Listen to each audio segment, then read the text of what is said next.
Bonsoir à tous, merci beaucoup à la LPCX et à TIGAD de nous donner la parole ce soir. Et donc, je m'appelle Clément Caillol, je vais vous parler ce soir d'une présentation, j'espère que le titre n'est pas trop flou, puisque c'est un reproche qu'on peut faire apparemment aux présentations. Donc, je pense que le titre est assez explicite. Moi, je voudrais vous parler de Product Analytics, et en quoi la Product Analytics, c'était pas nécessairement une notion d'outil, pas que une notion d'outil, c'est surtout une notion d'humain, ce qui est un peu cheesy, mais ils ont surtout une notion d'engagement. Et comment le faire bien, c'est avant tout réussir à déterminer les valeurs et déterminer une culture data. Donc pour me présenter brièvement, je m'appelle Clément, je travaille donc chez ManoMano en sein de la feature team Browsing. Donc Browsing, c'est l'expérience de recherche et de navigation. ManoMano, pour ceux d'entre vous qui ne le savaient pas, c'est une marketplace dans le bricolage. On est présent dans 5 pays en Europe, donc en France, au Royaume-Uni, en Allemagne, en Italie et en Espagne. On est présent depuis 2013 et on est ce qu'on appelle une boîte en hyper-croissance. Détail que je précise pas simplement pour se la raconter, mais parce que c'est important pour ce qui viendra par la suite, et notamment les questions que ça va poser sur notre Product Analytics. Auparavant, j'ai travaillé chez Google, où j'étais en charge, disons, de la data analyse et que je faisais du conseil auprès d'annonceurs sur le marché français.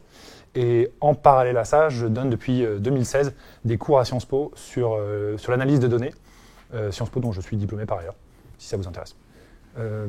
Mon propos ce soir est de parler de Product Analytics. Donc avant toute chose, comme un exercice, disons, bien rodé, on va d'abord définir qu'est-ce que c'est que le Product Analytics, pourquoi c'est important pour les startups et pour les sociétés que vous représentez. Et avant toute chose, vous raconter un petit peu à travers notre parcours à nous, ManoMano, disons, de Product Analytics, comment en fait la solution que nous avons trouvée et disons les enseignements qu'on en tire, c'est pas nécessairement que faire de la Product Analytics bien, c'est adopter les bons outils, c'est surtout définir la bonne culture, réussir à mettre les mots sur ce qui fonctionne dans une startup. Donc je vous parlerai de ça, de nos principes, ce qu'on en a déduit, les 4 principes.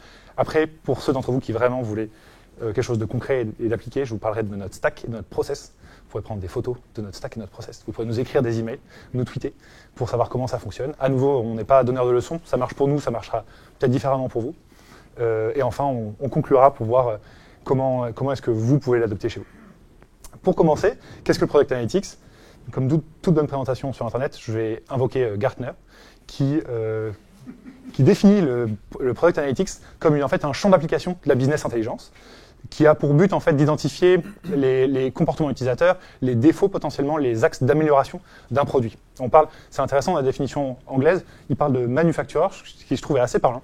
Sur le marché français, on ne fait pas forcément référence aux organisations produits comme des manufacturers, mais en fait, c'est un parallèle qu'on peut faire avec du vrai produit physique. Et bien là, c'est la même chose, c'est réussir à comprendre comment les gens utilisent nos produits et pour en déterminer des axes d'amélioration, peut-être changer des choses, etc. La réalité, c'est que pourquoi c'est important le Product Analytics, c'est parce qu'en fait, quand on revendique être une organisation data-driven, quand on cherche à vraiment faire de l'agilité dans le produit, le point de départ, c'est vraiment réussir à se concentrer sur ce qui a vraiment de la valeur. Et comment réussir à prioriser, à se concentrer sur ce qui a vraiment de la valeur, si on n'est pas capable d'identifier cette valeur, si on ne connaît pas en fait la façon dont les utilisateurs utilisent notre produit, qu'est-ce qui fonctionne, ce qui ne fonctionne pas. Donc le but de la Product Analytics, c'est réellement de réussir à dégager de la valeur du produit et avant toute chose d'éviter l'effet, je pense que je ne vous l'apprends pas, l'effet hypo. Est-ce que vous êtes familier de l'effet hypo ? Personne n'est familier. Je vais vous faire rire. Presque. L'effet hypo, c'est highest paid person's opinion. Effectivement. C'est une façon qu'ont certaines organisations, c'est un défaut qu'ont certaines organisations, de ne pas baser leur stratégie, la construction de leur roadmap sur ce qui est effectivement la valeur pour l'utilisateur, mais pour ce qui est le plus, disons, avec le plus de force, indiqué lors des réunions par la personne qui a le plus d'autorité. Donc personne ne va réussir à vraiment contredire, puisque c'est le hypo, la personne qui a le plus d'argent dans la pièce qui s'exprime. Donc ça, c'est vraiment important. Réussir, en fait, c'est une arme vraiment pour les PM, pour réussir à orienter la stratégie produit sur ce qui réellement fonctionne. Personne n'a de religion en termes de développement produit, on veut juste apporter de la valeur à l'utilisateur. En réalité, de mon expérience, donc je l'ai dit, moi je suis arrivé chez ManoMano il y a 1 an, je suis assez nouveau sur le produit, par contre sur l'analytics, j'ai déjà gagné mes galons. Mon sentiment, c'est que l'analytics produit, si on fait une autre allégorie que j'aime bien, c'est un peu comme le sexe à l'adolescence, tout le monde en parle, mais personne ne le fait vraiment. Et du coup, ça a vraiment de la valeur, comme je disais, pour vraiment apporter, disons, changer la construction des roadmaps produits. Comment est-ce qu'on fait de la Product Analytics bien?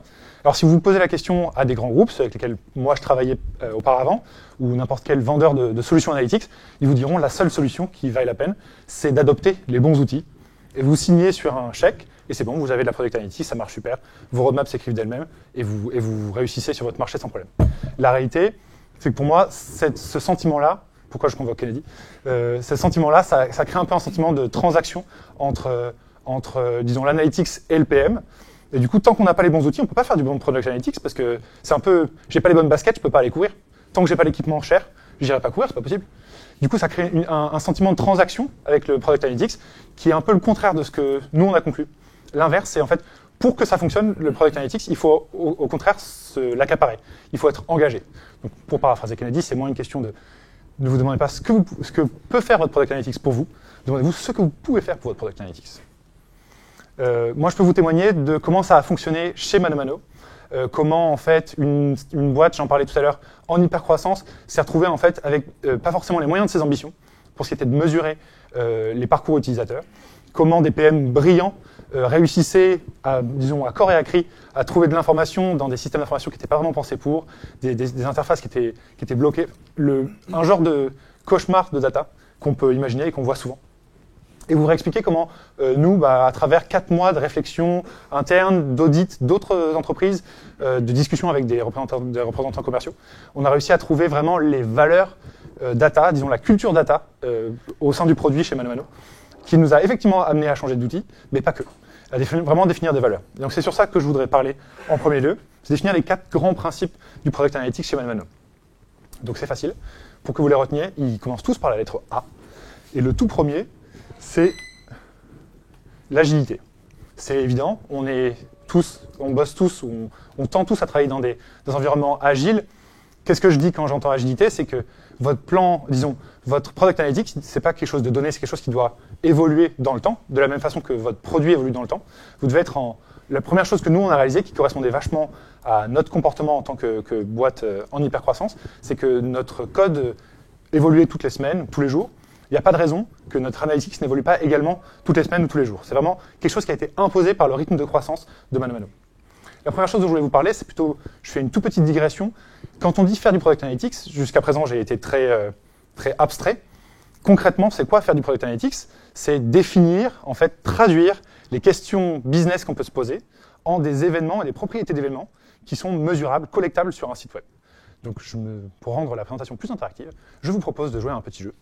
Si je voulais mesurer l'élasticité du taux de conversion par rapport aux frais de livraison, shipping cost, quels seraient, d'après vous, les événements, disons, de quel morceau de données j'aurais besoin pour pouvoir répondre à cette question? Est-ce que mon taux de conversion est élastique par rapport à mon prix à mes frais de livraison? Personne n'a envie de jouer à mon jeu? C'est pas grave. Ça déroule tout seul. La première chose qu'on fera, ce sera mesurer le nombre de sessions, parce que ce qu'on veut calculer à la base, c'est quand même un taux de conversion. On voudra également mesurer le nombre d'add to cart, pour savoir lesquels de mes utilisateurs finissent par rentrer dans un funnel de conversion. On se posera également la question du nombre de transactions, combien de ces utilisateurs-là finissent ce funnel de conversion. On se posera, bien entendu, par soustraction, le nombre d'abandons de ce funnel. Mais il nous manque un morceau de données important, une propriété qui est les shipping costs pour ces étapes-là. En gros, on va pouvoir faire l'analyse de dire est-ce que lorsque les shipping costs sont plus importants, le taux d'abandon est plus important. Donc vous voyez comment faire cet exercice, cette gymnastique de transformer une question business en événement mesurable, ça peut rapidement se transformer en casse-tête. C'est si vous deviez lister dans vos organisations l'ensemble de vos questions business, de vos questions UX, voire de vos questions techniques, vous verrez qu'il y a un énorme prix à payer pour faire du product analytics. Et c'est quelque chose qui, forcément, est un peu intimidant pour des startups, notamment quand elles ont beaucoup de priorités et peu de temps à investir. C'était le cas de ManoMano. On voulait griller les étapes. Et forcément, ce coup d'entrée-là, se poser et réfléchir à tous ces KPI, c'est quelque chose qu'on a vite tendance à négliger. Donc moi, flashback il y a 1 an, quand j'arrive chez ManoMano, on est dans cette situation-là où, en fait, comme on n'avait pas forcément payé ce prix d'entrée, on est un peu endetté. Ce qu'on avait choisi de faire, c'est adopter des solutions, une suite de solutions, un assemblage un peu rapidement fait, qui permettait en fait de ne rien mesurer, mais de tout mesurer. C'est-à-dire qu'on n'allait pas précisément dire à telle étape du funnel, je mesure ça, à telle étape du funnel, je mesure ça. C'est plutôt, j'enregistre tout ce qui se passe. La solution qu'on adoptait, elle enregistrait tout. Les mouvements de souris, les hésitations, les clics, les scrolls, tout. Ça paraît une bonne idée sur le principe, mais en fait, c'est une mauvaise idée pour plusieurs raisons. notamment pour ceux d'entre vous qui ont étudié la communication, c'est mon cas, parce que ça accroît le ratio de bruit sur le signal. C'est-à-dire, le bruit, c'est les morceaux de données qui ne sont pas vraiment intéressants. Un scroll sur une div, qui n'est pas un bouton d'ajout panier, en fait, c'est pas intéressant. Un hover sur un bouton qui n'est pas un bouton d'ajout panier, c'est pas intéressant. Un scroll sur une page légale, c'est pas forcément intéressant. Du coup, on enregistre trop de choses, et du coup, en enregistrant trop de choses, on accumule du bruit.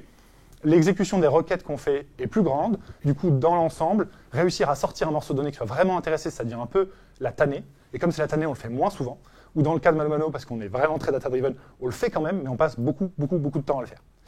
Globalement, faire du product analytics, ça devient une punition, et on cherche à ne pas le faire, et on retombe dans le travers que j'ai raconté tout à l'heure, où on tombe dans le hippo.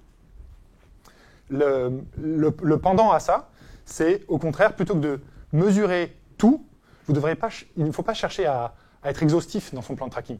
De la même façon qu'on n'est pas exhaustif dans la valeur qu'on délivre aux utilisateurs, l'agilité nous apprend qu'il faut déployer un peu de valeur progressivement. Et ben, dans le plan de tracking, dans sa mesure analytique, il faut faire la même chose. Se poser les questions. Peut-être qu'on a 150 questions auxquelles on veut des réponses. Quelles sont les 3 questions qui comptent aujourd'hui? Et il faut que l'outil que vous vouliez adopter, ou que vous avez déjà adopté, vous permette de répondre à ces questions 3 par 3, par batch, en itération rapide et régulière. Donc c'est vraiment ce principe d'agilité, ce qui nous a permis, on s'est rendu compte que c'était vraiment ce qui était très important dans notre approche du Product Analytics. Notre deuxième principe, à toujours, ça a été l'autonomie. Parce que quand on définit un plan de mesure, comme je vous disais, des business questions qui sont transformées en événements collectables, du coup, il faut se poser la question, qui va être responsable de faire évoluer ce plan de tracking? De mon expérience, je serais ravi d'en discuter avec vous par la suite, si ça fonctionne différemment dans votre boîte ou les autres boîtes dans lesquelles vous avez travaillé.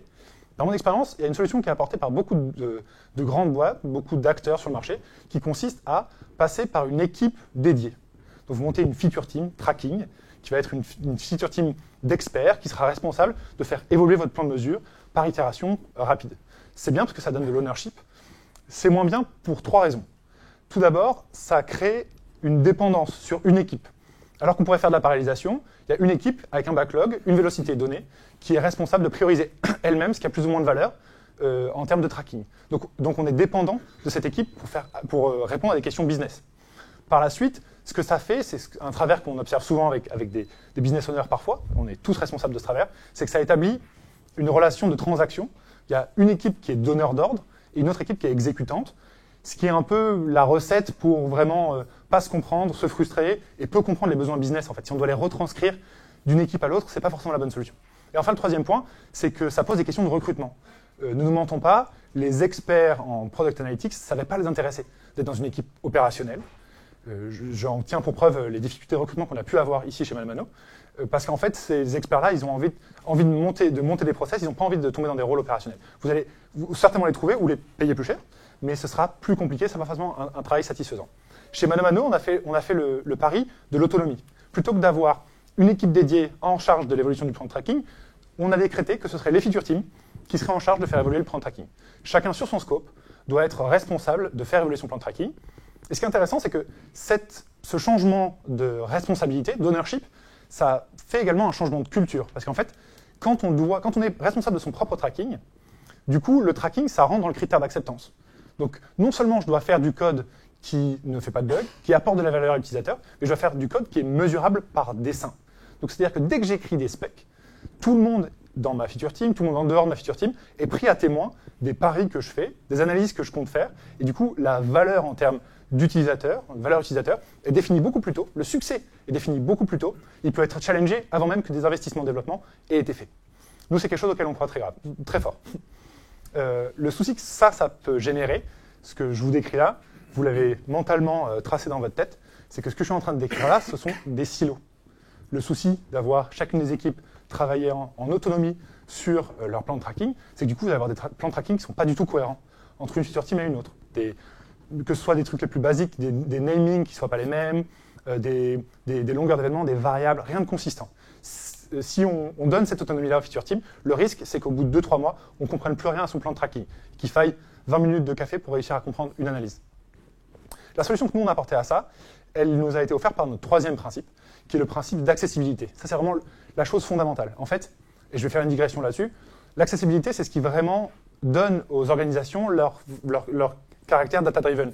C'est-à-dire que moi, je dirais que, contrairement à ce qu'on pourrait penser, le fait d'être data-driven, c'est pas nécessairement le fait d'avoir la meilleure équipe data science ou d'avoir les meilleurs talents. Le fait d'être data-driven, c'est réellement que en fait, la donnée soit démocratique, que n'importe qui puisse se l'approprier et que n'importe quel employé à n'importe quel échelon de la boîte ait une mentalité data-driven, c'est-à-dire orienté résultat, orienté mesure, qu'on puisse être challengé, avoir des discussions cohérentes sur la donnée. L'exemple que je donne, je me plais toujours à le rappeler, c'est chez Google. Donc vous direz que Google, c'est une boîte data-driven parce qu'ils ont employé les meilleurs chercheurs en intelligence artificielle, que c'est une boîte brute mathématique, on pourrait dire. Pour moi, ce qui est le plus parlant dans la culture data-driven de Google, c'est le fait que l'équipe de restauration, la food team, soit incentivée, donc elle reçoit des bonus en fonction de la satisfaction des Googlers. Donc concrètement, vous mangez à la cantine de Google, gratuite d'ailleurs, tous les jours, et puis en fin de mois, vous recevez un petit formulaire, vous le remplissez, et en fonction de votre satisfaction, donc dans le temps et par rapport à d'autres bureaux, l'équipe food reçoit plus ou moins de bonus. Mais ça, du coup, c'est construire, c'est la même chose, c'est définir des critères de succès et chercher à déployer de la valeur à l'utilisateur, la valeur à l'utilisateur étant, en l'occurrence, de la nourriture. Je vous disais, donc nous, on a mis en place un système décentralisé, disons autonome, ce qui était quand même nécessaire pour garantir l'accessibilité, c'était le point de toute cette digression. Il fallait quand même que tout le monde puisse accaparer cette donnée. Et ben, en dépit de ça, il faut quand même mettre un tout petit peu de gouvernance. Il ne faut pas que n'importe qui puisse faire n'importe quoi. Et ça passe par mettre en place un concile. Donc en fait, chacune des équipes est amenée à faire évoluer son plan de tracking en autonomie. Personne ne va leur mettre la pression pour qu'ils le fassent, c'est à eux de le faire. En revanche, toutes les modifications qu'ils apportent à notre plan de tracking sont validées par une équipe dédiée. Et c'est cette équipe-là qui décide d'inscrire ou non les changements proposés sur le plan de tracking général. C'est une façon de garantir accessibilité, autonomie, et on l'a vu les autres principes. Et l'agilité. Le dernier principe, c'est celui de l'agnosticité. C'est en fait, je vous décris tout ça.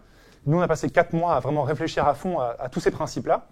Ce qui serait terrible, et une perte de ressources terrible pour Mano Mano, ce serait d'avoir à refaire cet exercice cette année, ou l'année prochaine, et encore tous les ans, à chaque fois qu'en fait, le marché nous propose une solution supérieure. Aujourd'hui, on va en parler en termes d'outillage, on a fait des choix qu'on pense être les bons. Si l'année prochaine, il arrive une meilleure solution en termes de data analyse, de data visualisation, on doit être capable d'en changer en un claquement de doigts, sans avoir à repasser par 4 mois de réflexion. L'agnosticité, en fait, du coup, c'est la façon... Comment est-ce qu'on garantit l'agnosticité dans le développement produit, dans l'analyse produit. Généralement, je ne sais pas comment ça fonctionne dans vos boîtes, je serais ravi qu'on en parle autour d'une bière. À ma connaissance, le tracking, parfois, il est enterré dans le code. Parfois, il est très profondément enterré dans le code. On sait qu'il est là, on voit qu'il apporte de la valeur, et on ne saura pas dire exactement comme il est.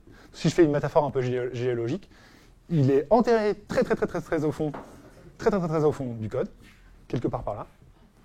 Et quand on veut déplacer son analytics, en fait, on est parti pour des mois et des mois de migration, des alignements internes à n'en pas finir. C'est pas forcément quelque chose qui nous garantit l'agnosticité au produit. On ne peut pas facilement changer de solution. Du coup, nous, un autre principe qui était important pour nous, c'était de réussir à centraliser tout notre tracking analytics dans une plateforme qui nous permette de en fait, changer rapidement de réceptacle à notre donnée. Aujourd'hui, c'est une solution, on va en parler. Par la suite, ça pourrait être une autre, on pourrait changer facilement. Ce tracking-là, il est accessible, je peux le changer. Mon dernier point, puisque vous êtes quand même venu pour ça, c'est de parler de notre stack d'outils et de notre process. Donc, prenez des photos, c'est maintenant. Notre process, du coup, il fonctionne avec tous ces principes que je viens de vous raconter, selon ce cycle qu'on espère être un peu vertueux. Le premier, il part en haut à droite, c'est le besoin d'analytics qui émerge de n'importe qui, potentiellement des feature teams, potentiellement des partenaires business, etc. Il y a un besoin analytique, donc on se pose une question, on la formule en termes de questions business. Comme je vous disais, les équipes travaillent en autonomie, donc c'est à elles de proposer des changements sur le plan de tracking.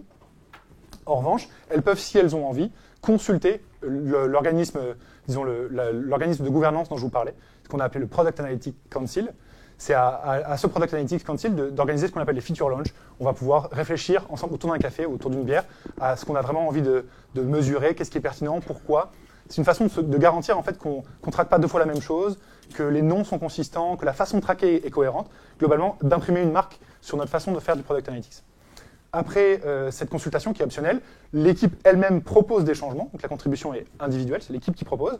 Et enfin, le Product Analytics Council se réunit, en l'occurrence tous les vendredis, et valide des améliorations sur le plan de tracking.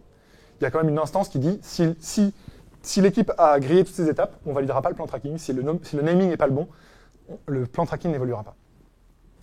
En termes d'outils, ça se transforme comme ça.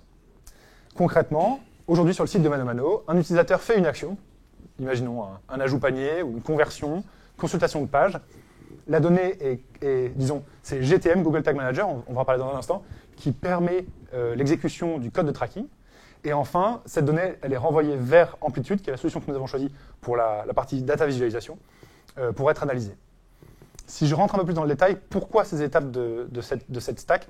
Ce sera la discussion un peu plus embêtante pour ceux d'entre vous qui ne sont pas vraiment passionnés par les outils de data analyse. Pourquoi GTM? On a beaucoup hésité entre GTM et segment, et je suis sûr que parmi vous, il y en a beaucoup qui auront d'extrêmement bons points à faire voir sur segment. Et à vrai dire, on a énormément hésité. La raison, pour ceux d'entre vous qui ne connaissent pas nécessairement segment, c'est que c'est plutôt un intégrateur de données, autant qu'un collecteur. Et en fait, segment permet vraiment facilement, sans développement, de partager de la donnée entre plein de services différents. Dans notre cas à nous, ça ne marchait pas nécessairement, c'est pas nécessairement utile, dans la mesure où on avait déjà un système in-house pour faire ce genre de choses. Ça aurait été un peu redondant pour ça. Et sur la partie purement dispatch des événements, disons pour aller nourrir une plateforme de data vis, ça pouvait être intéressant, mais en fait, on s'est rendu compte qu'on tirait beaucoup plus de valeur d'un outil gratuit qui était GTM, Google Tag Manager, qui en fait, à nouveau, pour ceux d'entre vous qui ne connaissent pas, il s'est organisé comme un outil vraiment de code management. C'est-à-dire que les utilisateurs travaillent sur des branches, ils font des demandes d'approval, comme des merge requests. Donc on pouvait valider, donc ça nous permettait de mettre en place notre système de validation, disons, agile. Globalement, dans l'ensemble, et surtout, c'était extrêmement agnostique, parce qu'aujourd'hui, on renvoie nos événements vers Amplitude. Si demain, on voulait changer et renvoyer vers GA, en fait, les événements sont déjà définis. On peut juste changer la façon dont ils sont renvoyés. Donc, avec une analogie que j'aime bien, et une animation que je me suis beaucoup embêté à faire. GTM est un peu notre porte-avions, qui envoie des événements à différents services. Une demi-heure de travail. Et on en est assez content parce qu'aujourd'hui on les envoie vers GTM. Si on voulait les envoyer vers une autre zone de conflit, on pourrait également. Ça marche aussi. C'est pas rétroactif, tout à fait. Et c'est un des bons points de Segment, ce qui nous a beaucoup fait hésiter notamment. À nouveau, plus sur le détail, on en reparlera, mais on a un système qui nous permet d'assurer une single source of truth dans le temps également, avec Snowflake, Snowplow. Donc c'est la raison pour laquelle on a choisi GTM et on en est assez content. Jusqu'à présent, ça fonctionne bien, ça délivre la valeur qu'on attendait. L'autre choix qu'on a eu à faire, qui était difficile, c'était entre la solution d'analyse, vraiment de lecture des résultats. On dirait la solution de DataVis. Moi, alors pendant 4 ans et demi, j'ai eu que 2 mots à la bouche quand on m'a posé la question comment est-ce que je dois visualiser ma donnée, c'était Google Analytics, ou GA. Parce que c'était pour moi la meilleure solution possible. Il se trouve une solution qui était vendue par mon ancien employeur, donc c'était pratique aussi. En fait, je continue à penser que c'était un bon outil pour beaucoup de choses, notamment pour tout ce qui était les études d'attribution, pour tout ce qui était mesure marketing, peut-être plutôt pour la partie web analyse. Mais je me suis rendu compte, en arrivant ici, en étant naïf du produit, que ce n'était pas du tout une bonne solution pour la Product Analytics. Parce qu'en fait, très rapidement, pour ceux d'entre vous qui sont servis un peu de GA, pour pouvoir croiser plein de dimensions, on se retrouve à faire des tables plates, à les exporter sur des spreadsheets, à devoir les joindre aux différents spreadsheets, c'est juste l'enfer. Tout devient compliqué. Il y a une version payante de GA Premium qui permet de faire la même chose, mais juste de balancer tout ça dans BigQuery, donc il faut mettre du SQL en plus. Une galère. Pas du tout la bonne solution pour l'usage qu'on veut. Certainement une bonne solution pour d'autres choses, pas pour nous. On a également beaucoup hésité avec Tableau, on en parlait tout à l'heure. On a déjà un système en fait, pour mesurer les logs sur notre site web avec Snowplow. Snowplow, donc toute cette donnée-là, elle est collectée, elle est ingérée, il se passe beaucoup de choses. Et enfin, elle apparaît sur des graphes Tableau. On a beaucoup hésité avec cette solution-là, qui avait le mérite de l'économie. En revanche, ça crée une dépendance avec nos équipes data analyse et data engineering, qui, comme vous savez, on voulait éviter. On voulait garantir une autonomie complète. Donc on ne voulait pas faire ça. Donc on a eu un pitch et une démo très efficace d'Amplitude. Je ne suis pas là pour vendre Amplitude, on en pense du bien, il faut en penser du mal. Pour nous, ça a marché, peut-être que pour vous, ça marchera différemment. On me demande de conclure, je conclue. Mes remarques de conclusion sont les suivantes. Ne croyez pas les membres de Codir, ne croyez pas les exécutifs qui vous diront pour régler un souci, il faut adopter un nouvel outil. C'est facile. Pour être fit et avoir un six-pack, il faut juste que je m'achète des Nike. Ça règle le problème, c'est sûr, c'est connu. La vraie solution, c'est l'engagement. C'est de se réveiller tôt le matin, de faire des pompes et des abdos. Si je fais mon analogie un peu nulle. C'est facile pour nous de dire ça parce que nous, on est une boîte de do-it-yourself. Par définition, on fait les choses nous-mêmes. Et on pense que c'est comme ça qu'on arrive à s'améliorer. C'est en définissant les principes importants pour soi, ce qui marche pour nous. On pourrait nous reprocher plein de choses sur cette implémentation. Je serais ravi d'en discuter avec vous. Mais pour nous, c'est toujours à vous de gérer ces choses-là. C'est à vous de le construire, de le maintenir, de l'améliorer et de le régler. Merci.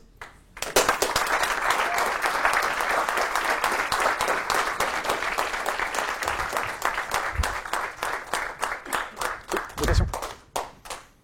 Des questions? Des questions? Je sais pas si je peux parler. Je viens. Une question sur le principe d'agilité Mhm. et le fait de se poser les bonnes questions et y répondre au fur et à mesure. Comme on l'a mentionné tout à l'heure, Google Tag Manager n'est pas dans le passé. Ouais. Du coup, si on se pose des questions, on est obligé, si on fait ça vraiment question par question, le rapport bruit. Ouais, tout à fait. Si on dit, ok, je me pose une question, je la mesure, il faut au moins une semaine pour avoir des datas un peu significatives. Et ben du coup, ça veut dire qu'on forcément on rajoute du temps à chaque tout à fait. fois alors que mais je sais que si on a tout tagué, Ouais. a priori j'ai déjà la data. Je sais que Je ça vois. pose des problèmes. C'est comment vous faites pour résoudre? C'est deux pièces, je pense, c'est deux faces d'une même pièce. Nous, on vient d'un monde où tout était traqué par défaut. Et donc, la promesse, c'était de dire, quand je suis arrivé, tu verras, c'est génial. On a une solution analytics géniale, tu te soucies de rien, tout est là. Et le souci, c'est que, en fait, c'est génial de tout traquer. Mais en fait, c'est pas magique. Tout traquer, ça veut dire remplir des bases de données avec plein de données. Tout traquer, ça veut dire ne pas avoir une définition cohérente de plein de choses. Concrètement, pour nous, quand je dis que les outils qu'on employait auparavant, chaque requête en temps, juste entre le moment où tu appuies sur le bouton et le moment où tu as tes résultats, prenait entre 10 et 15 minutes. C'est que du coup, à chaque moment où on se posait la question, au sein d'un brainstorm, dans une discussion, un email à un BO, etc., attends, mais on va faire ça, mais est-ce que beaucoup de gens cliquent sur le feed d'Ariane en fait en page produit? Oula, je vais certainement pas les voir. On va dire que oui. Le souci, c'est ça, c'est que ce réflexe-là, qui est facile à prendre, parce qu'on sait que ça va être galère, on va réserver l'analyse de données qu'au moment qu'il le mérite vraiment, c'est un peu le pendant de ça. Je suis d'accord avec toi, on a été embêtés quand on a décidé qu'on allait faire ça, c'était un peu un choix dur, mais au final, aujourd'hui, quand on a des discussions data, on a la réponse en 10 secondes. Ah non, en une semaine. Ah oui, du coup, avec plus de temps, effectivement. Pour de l'historique, tout à fait. Du coup, l'autre point que je faisais sur l'agilité, c'est que ça force à réfléchir à la mesure un peu plus tôt. Plutôt que de se dire, voilà mon software, il est livré, ah tiens, il faut que je le traque. En fait, on fait rentrer ces critères, on va faire rentrer ça dans les critères d'acceptance. Moi, maintenant, quand j'écris des critères d'acceptance, c'est voilà comment mon code doit fonctionner, voilà comment mon code doit être traqué, voilà l'objet JavaScript que j'attends pour pouvoir faire les analyses que j'attends. Et si le process est bien fait, je fais tout mon paramétrage dans GTM, je prépare mes analyses dans Amplitude, la donnée arrive, et à partir du moment où elle arrive jusqu'à 10 jours, modulo la représentativité, j'ai mes réponses. C'est un système idéal, hein. Ça ne marche pas tout le temps comme ça. Mais c'est le but. Je vais boire de l'eau. Est-ce que vous vous êtes rendu compte au fur et à mesure qu'en fait vous utilisiez finalement un peu toujours les mêmes data de tracking, espèce de KPI un peu clé, ou est-ce qu'en fait à chaque feature vous plus ou moins réinventez la roue et potentiellement du coup c'est pas les mêmes qui reviennent et... La réponse à ça, pour nous empiriquement, on pourra en reparler avec le reste de l'équipe produit, il y a un peu les greatest hits, c'est toujours un peu les mêmes. On les retrouve, on surveille le taux de conversion, on surveille le BV moyen, le panier moyen. Ceux-là, ils sont toujours là. Quoi qu'on fasse, on va les mesurer. Ce qu'on a cherché à faire, on a encore, je pense, des progrès à faire, c'est que par feature team, donc par PM, on pourrait dire, on a cherché à définir des North Star métriques qui peuvent être très différentes et qui peuvent changer, alors comme les North Star par définition, pas très souvent, mais quand même, ça peut changer potentiellement, au cours d'une année, on peut en changer. Ce que ce système nous permet de faire, c'est quand même de se poser en fait, très tôt les questions de ce qu'on a envie de mesurer, mettre en place la mesure et pas potentiellement la garder tout le temps. Je peux vous donner un exemple.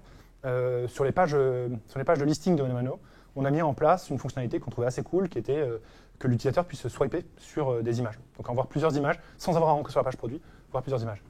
On s'est posé la question de traquer cette fonctionnalité. Mais en fait, on ne l'a pas fait. Parce que à quoi bon? On ne pensait pas que ça allait avoir un impact drastique sur le taux de conversion. Potentiellement, on ne pensait pas que ça le fasse baisser en tout cas, peut-être qu'on pourrait me reprocher de ne pas l'avoir fait, mais ça n'apportait rien, c'était une fonctionnalité de plus aux utilisateurs qui le voulaient, on ne forçait pas l'image à changer, ils pouvaient le faire que s'ils voulaient, donc on ne l'a pas traqué. Du coup, ça force aussi à se poser la question, je ne dis pas qu'il faut être économe dans ce qu'on mesure, mais c'est de l'agilité quoi. Qu'est-ce qui a le plus de valeur? Parce que ça a plus de valeur pour moi de mesurer une fois que j'aurai mes 300 événements cibles déjà calés, peut-être que je me poserai la question de ces événements-là. Du coup, j'ai une deuxième question avant, ouais. Rapidement.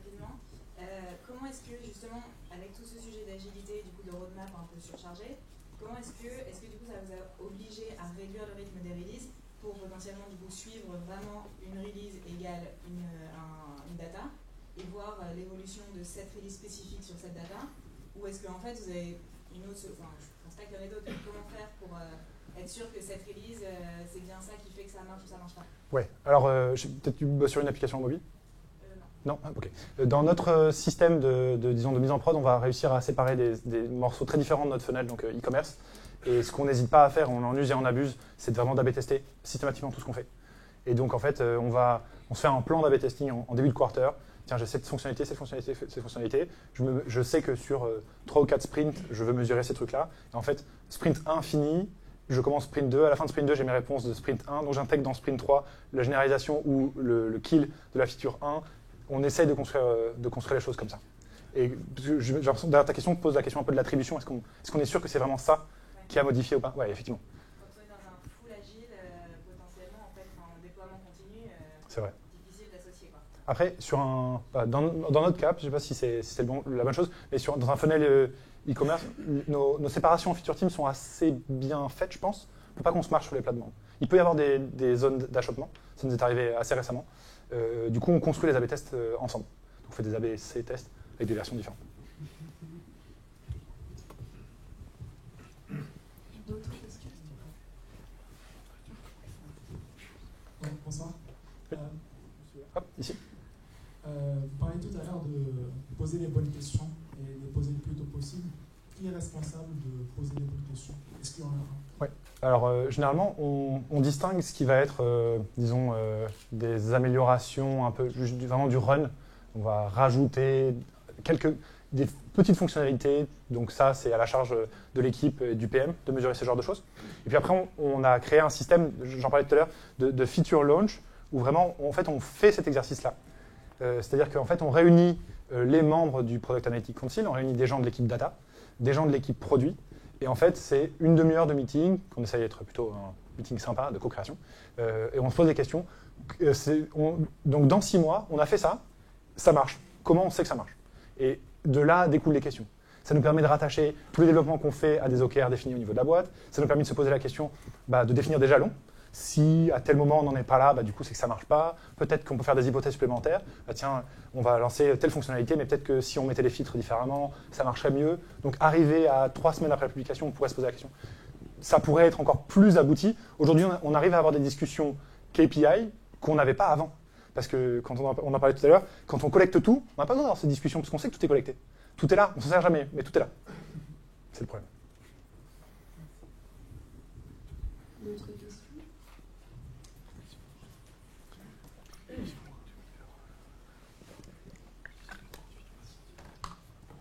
Bonsoir. J'ai une question en fait sur ton rôle dans la squad. Ouais. Comment tu interviens dans la squad et comment tu aides l'équipe finalement en général au quotidien? Ouais. Alors moi je suis un PM pure souche, donc je suis responsable d'une feature team, je travaille avec les développeurs back et front. Et par ailleurs, je suis un passionné de data, comme vous l'avez vu de par mes expériences par la suite. Donc quand il s'est posé la question de mener un projet pour changer un peu la façon dont on fait du product analytics, la question m'a été posée rapidement et puis j'ai pris la balle au bon. Du coup, concrètement, cette casquette-là, ce serait intéressant de poser la question à mes devs, parce qu'en fait, du coup, ils te diraient que j'y passe beaucoup de temps aussi et que je leur impose aussi de faire beaucoup de choses. Au final, on pourrait dire, j'en parlais tout à l'heure, qu'il ne faut surtout pas qu'il y ait une feature team dédiée. Enfin, je ne pense pas qu'il faille, dans mon expérience. On pourrait adresser le reproche qu'au final, ma feature team, je leur impose aussi de faire beaucoup de choses qui servent à tout le monde. Le sentiment, c'est plutôt de réussir à mettre en place, vraiment, on cherche à je vais faire un anglicisme, empower les gens pour qu'ils le fassent eux-mêmes. Ça passe par du training massif. L'accessibilité, on en parlait, c'est s'assurer que le plan de tracking est compréhensible. N'importe qui peut ouvrir l'outil et comprendre « Ah tiens, cette analyse, elle est faite comme ci, comme ça ». Ça passe aussi par donner les moyens aux gens de faire cet effort-là. Donc ça passe par du training. On était dans cette même salle ce matin en train de refaire un training qu'on a déjà donné 2-3 fois au PM. C'est par la répétition que ça fonctionne. Donc mon rôle, il n'est pas de jour, je suis PM normal, et de nuit, je fais ça. Ok, dernière question là. Bonsoir, merci pour la presse, mais en fait, tu as répondu un peu aux questions que j'avais, c'était de la curiosité, ouais. J'en avais 3-4. La première, c'était déjà savoir combien vous étiez chez Nomano. Au global, je me tourne vers les RH, c'est un chiffre qui évolue régulièrement. Plus de RH dans la salle. De mémoire, on avait dépassé les 400, au global. Okay. Pas dans l'équipe produit, attention. Ouais. Je voulais savoir comment s'était passée l'organisation très juste. Et j'ai un peu perdu ma dernière question. Qui avait la main sur la donnée Ouais. par rapport aux équipes métiers, en fait? Quelle était leur liberté par rapport aux jeux qu'ils pouvaient avoir avec tout ce que vous aviez à côté, etc. Eh ben, très bonne question. En fait, j'ai essayé de faire attention de bien parler de Product Analytics pour ne marcher sur les plates-bandes de personnes. En fait, Mano Mano a une équipe data brillante et qui rencontre beaucoup de succès sur beaucoup de domaines différents. Le but n'était pas du tout de se substituer à cette équipe data. Donc la vraie réponse, c'est un peu, j'en ai parlé tout à l'heure, c'est que par ailleurs, on a un système qu'a mis en place l'équipe data engineering de collection des logs qui peuple des tables Redshift qui sont elles-mêmes exposées à l'utilisateur via du tableau. Il y a un énorme boulot qui a été fait derrière. Et ce que moi je présente là, c'est qu'une partie annexe de ça, spécifiquement pour le produit. Donc tout ce qui est, j'ai pas organisé l'effort de la data chez Mano, loin de là. Ne partez pas en vous disant ça, c'est faux. Par contre, tout cet effort-là, il répondait pas forcément à nos besoins de Product Analytics. Donc pour répondre à ta question, par ailleurs, la donnée vraiment dure, robuste, elle existe par ailleurs. Il y a des équipes qui sont dédiées à ça et qui font un super boulot. Et l'évangélisation qui s'est passée ici, ça a été un peu dur parce qu'en fait, le monde dans lequel on vivait avant était super facile. Ne te soucie pas de traquer des choses, c'est traquer pour toi. Et faire passer de ce monde-là à, non, en fait, si je reprends mon analogie de sport, il va falloir se lever à 6h du matin, il va falloir faire des pompes, il va falloir aller courir de nuit. Ça donne envie à personne sur le papier. Donc ça passe par beaucoup de training, par beaucoup de répétitions, par du temps dévoué à des gens qui cherchent à faire l'effort. Moi, par ailleurs, je disais, je donne des cours, donc j'aime volontiers faire ça, donc ça n'a pas été un souci. La vraie question qui se passe au-delà de ma personne, c'est d'un point de vue organisationnel, comment on s'assure que ça fonctionne par la suite. Ça passe par, on l'a dit, il y a un organe de gouvernance quand même. Il y a un Product Analytics Council.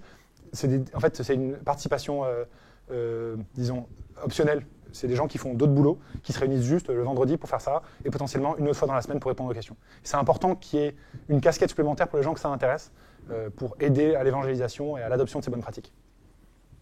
Merci beaucoup Clément. Merci.